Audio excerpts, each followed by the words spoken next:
नमस्कार, आप देख रहे हैं लाइव 24 न्यूज़। लगातार किसानों के मुद्दे आए दिन सरगर्मी चढ़ती जा रही है। दिल्ली में आने से रोका जा रहा है किसानों को लेकर पूरे देश में हाहाकार मचा हुआ है। हालांकि देश की बदनामी भी हो रही है। एक तरफ गोदी मीडिया उस चीज़ को खलस्तीन आतंकवादी बता रहे हैं। गोदी मीडिया की हालत ये हो चुकी है कि बौखलाहट से कुछ भी बक जाते हैं।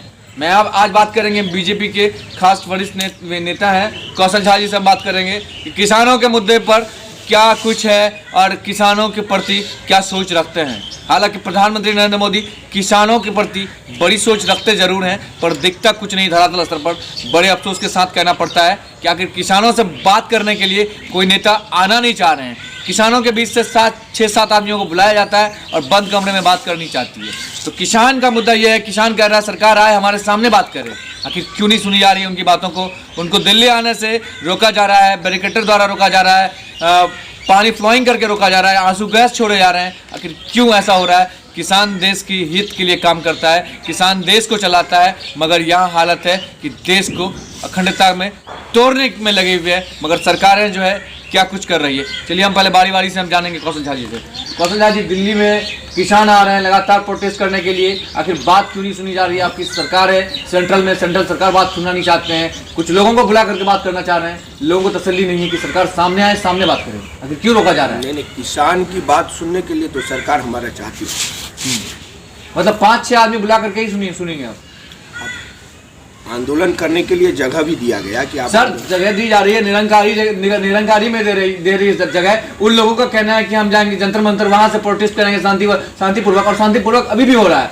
कल अचानक से आज दिल्ली पुलिस और उत्तर प्रदेश की पुलिस, हरियाणा पुलिस ने लाठीचार्ज कर दिया, आंसू गैस छोड़ दिया। आखिर कहाँ है सरकार? ये हद तक गिर सकती है क्या?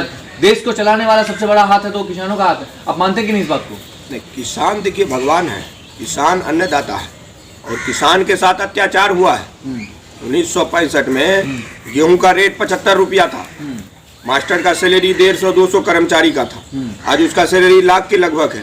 आज गेहूं का 1400 रुपया रेट है, 1700 रुपया रेट है। तो किसान के साथ तो अन्याय हुआ है और किसान अन्याय के चलते मांग कर रहा है। किसान का हालत तो बेदाल है, आंदोलन उसका जायज है। किसान क्यों नहीं आंदोलन करे? वो अन्नदाता है जी। सर आखिर वही है ना, यूपी में आपकी सरकार है, हरियाणा में भी सरकार है, आखिर वही सरकार है जो लाठीचार्ज करवा रहे किसानों पर, उनके ऊपर आंसू गैस छोड़े जा रहे हैं। क्या ये ठीक है? ये हिंदुस्तान का संविधान कहता है कि ऐसा कुछ किया जाए? देखिए, किसान पर लाठीचार्ज नहीं हो रहा है सर, कल हुआ है, कल लगातार आंदोलनकारियों के तले गलत असामाजिक तत्व घुस जाते हैं, उपलब्ध करते हैं, रोड को जाम कर देते हैं। कोई पेशेंट है, एम्बुलेंस जा रहा है, उसको जाने उसको पुलिस अपना काम कर रही है। हम ये नहीं कहते हैं कुछ गलत भी हुआ होगा, लेकिन किसान का आंदोलन जायज है और हमारे अमित शाह जी कहे हैं कि बातचीत करने के लिए वो तैयार हैं। 3 तारीख नहीं, वो इधर यदि बैठ जाते, एक जगह शिफ्ट हो जाते, अपना आंदोलन करेंगे, तो हमारे कृषि मंत्री जाकर भारत सरकार के उससे बातचीत करेंगे। और किसान का मांग होना भी चाहिए, सबको व्यवस्था देते हैं। और ये 2000 रुपया जो सरकार किसान सम्मान निधि दिया, इससे कुछ नहीं होने वाला है। 2000 से काम नहीं चलेगा। किसान के लिए एक अच्छा पैकेज किसान को देना होगा। आज हम बिहार सरकार से भी आग्रह करना चाहेंगे, हमारे यहाँ धान हो गया, सरकार की यह प्राथमिकता होनी चाहिए। वहाँ विधानसभा में टीका टिप्पणी होता है, उसका कै बेटा, उसका कै बेटी, उसका परिवार के विषय में बोलना या कोई इसके बारे में बोलना, हमको चुनाव में यह कह दिया वो कह दिया, ऐसे नहीं होता। पहले विधानसभा में किसान का बात होना चाहिए। तो किसान की बात तो अब तक नहीं होता, चाहे आपकी सरकार इससे पहले भी रही और अभी फिर से सरकार आई है, किसानों के तो मुद्दे कोई नहीं उठाते हैं, सब अपनी रोटियां सेकने के लिए नहीं, विपक्ष तो बात ही नहीं करने देता ना, वो अपना ही कहानी सुनाता है। तेजस्वी यादव पहले सब पक्ष विपक्ष चुनाव के समय में, अभी बिहार का कैसे विकास हो, बिहार का किसान कैसे खुश हो। किसान ही भारत एक कृषि प्रधान देश है, 70% आबादी यहाँ गांव में रहता है और किसान से 70% आदमी को रोजगार मिलता है। और किसान यदि खुशहाली नहीं होगा तो देश खुशहाली नहीं होगा। आपको ये भी पता होना चाहिए कि देश की जो कमाई है, अर्थव्यवस्था स्ट्रांग जो है किसानों से है। अगर वो किसान ही नहीं रहेगा तो देश की अर्थव्यवस्था जो खराब हो सकती है। आप मानते हैं कि नहीं? एकदम खराब हो सकता है।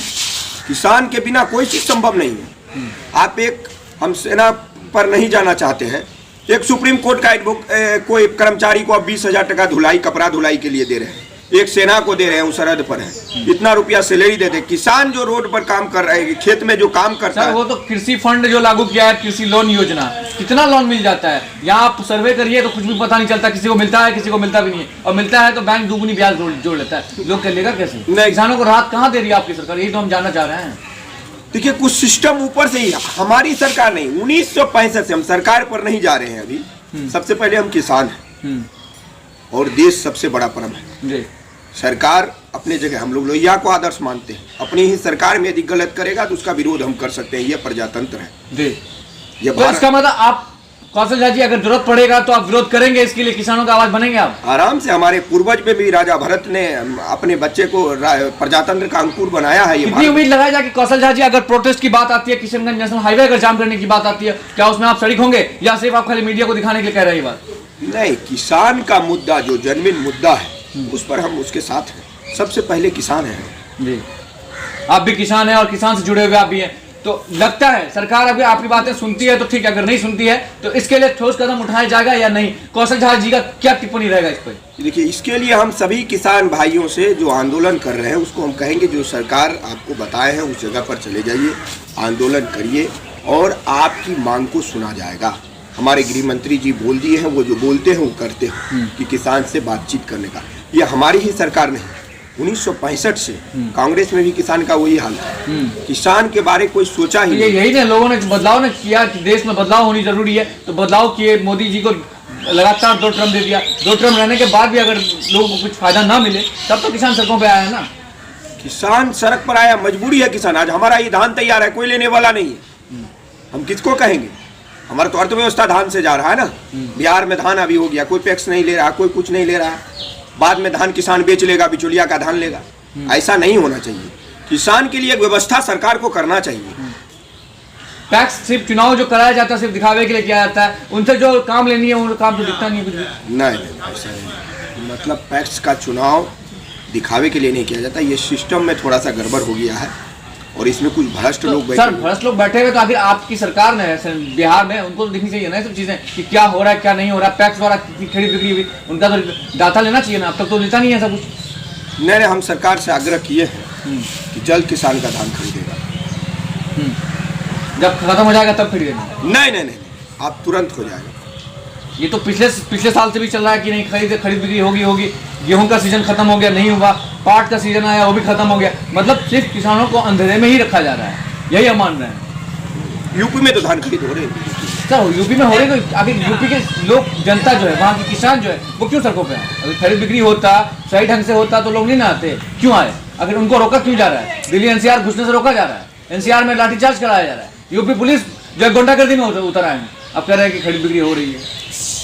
यूपी पुलिस कोई गुंडागर्दी नहीं करता है। किसान के आंदोलन को हमारे योगी आदित्यनाथ जी रोकने वाले नहीं है। किसान जो आंदोलन है वो सर, वो पता आपको, हैदराबाद गए हुए थे चुनाव प्रचार में, उन्होंने कहा कि किसान हित की बात करती है सरकार, तो हित की बात करती है तो आखिर 2-3 दिन हो चुके हैं सर, क्यों नहीं सुन रहे हैं? अब 3 तारीख की बात कर रहे हैं, अब खुद आज आ जाना चाहिए, आज तक आकर के मिलना चाहिए। क्या समस्या है? उसके लिए कहा गया कि आप NH को जाम मत कीजिए। NH जाम करने से कोई पेशेंट है, कोई जा रहा है, रास्ता ब्लॉक हो जाता है। रास्ता तो खोल दिया गया है, रास्ता तो खुल गया है, रास्ता छोड़ दिया है। किसान फिर भी साइड होकर के प्रोटेस्ट कर रहे हैं, शांतिपूर्वक कर रहे हैं। वो लोग जाना चाह रहे हैं जंतर मंतर, अभी जंतर मंतर आने से क्यों रोका जा रहा है? मैं यही जानना नहीं, उसके लिए एक स्थान बहुत जंतर मंतर में उतने आदमी को जगह नहीं मिलेगा, आदमी बहुत ज्यादा है। सब किसान भाई आंदोलन कर रहे हैं, अपनी मांग को रख रहे हैं। हम किसान नेता से भी आग्रह करेंगे, जो सरकार दिशा निर्देश दिया है उस जगह अपना जाए और सरकार बातचीत करने के 3 दिसंबर नहीं, आज जाए और अपना आंदोलन करे, सभा लगाए। सरकार बातचीत करने के लिए तैयार है। बातचीत करने के लिए तैयार है। क्या ये सही पूर्वक सुनी जाए, शांतिपूर्वक सुनी जाएगी या सिर्फ खाना पूर्ति भी होगा? बिल जो पारित हुआ है, बिल से भी लोग नाराज हैं। देखिए, खाना पूर्ति नहीं है, किसान की आंदोलन होना जायज था। आंदोलन होने से सरकार को पता चलता है कि क्या कमी है हमारे अंदर। कोई भगवान नहीं है ऊपर से बैठ के देख लेंगे इसकी क्या कमी है। किसानों की यह मांग है, उस पर विचार किया जाएगा और किसान हित में फैसला होगा। हमारी मोदी सबके साथ सबका विकास है और किसान का मुद्दा को जरूर काम करेंगे। चलिए, बहुत शुक्रिया। हम बात कर रहे थे कौशल झा जी से। कौशल झा जी ने कहा कि सरकार हमारी बातों को सुनने के लिए तैयार है और वहाँ पे जो है किसानों के मुद्दों को सुना जाएगा। देखना ये है कि क्या सरकार जो नीति बना रही है, सबका साथ सबका विकास, क्या यह सचमुच होगा या सिर्फ खाना पूर्ति होंगे? लगातार लाइव 24 न्यूज़ की दिल्ली से लेकर बिहार तक सारी कवरेज आपको सबसे पहले दिखाता रहूंगा। मैं संवाददाता किशनगंज से मिन्हाज आलम।